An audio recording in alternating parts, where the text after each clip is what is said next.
So this is my main food environment, which is my kitchen at my home.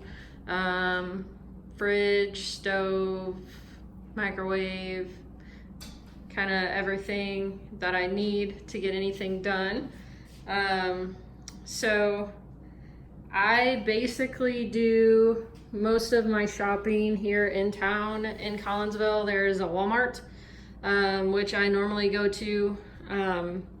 So I don't have to cross the river into Missouri to go to somewhere like Trader Joe's or Whole Foods.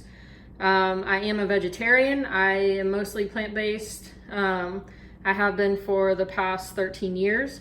So I don't, no meat or anything like that, poultry, nothing, no fish.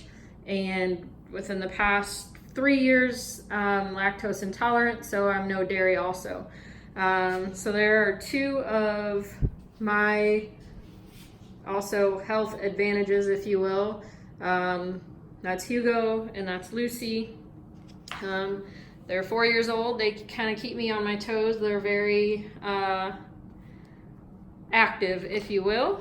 I also have, so I volunteer for a pug rescue here in the St. Louis area. So I also have 2 pugs. I don't know exactly where he went here, but this is, they're not, oh, there he is. Hi, buddy. That's Linus. So we have a nice yard here we can kind of run around in. And then the other pug, as you can see, is laying in there.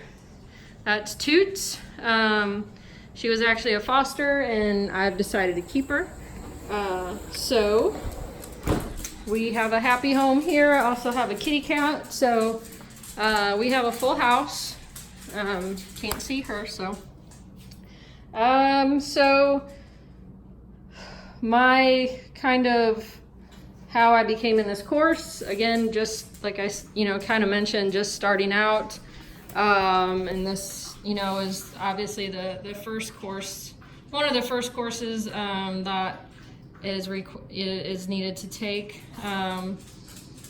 One question I had about starting the course and the overall reading so far is that I actually have quite a few friends that are pregnant right now. So kind of going over the slide there where it spoke about, pregnancy in the fetus in the first 1,000 days affect the next 32,000. I was just kind of wondering how early could moms actually make dietary changes after conception to have an effect on the fetus. So that was one thing that I was kind of interested in learning more about.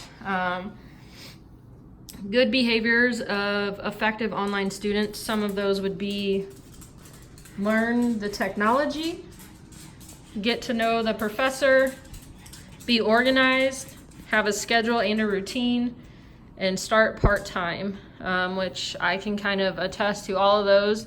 I was a little ambitious starting out this first semester. I do work full-time, so I started out with 12 credit hours and actually ended up having to drop 1 class and keeping 3 just because it was kind of a nightmare with a schedule. So as far as how the instructor and the TAs can facilitate the online learning environment, they will be here when we need them or when we reach out for help. They will provide feedback, whether that's positive or constructive. They will be honest, and they will accept constructive criticism from the students and ask for feedback throughout the semester. So again, my name is Gina. Happy to be in the class. I'm excited to learn. Thank you for taking the time to teach this and help us grow as students. And I look forward to the rest of the semester. Thanks.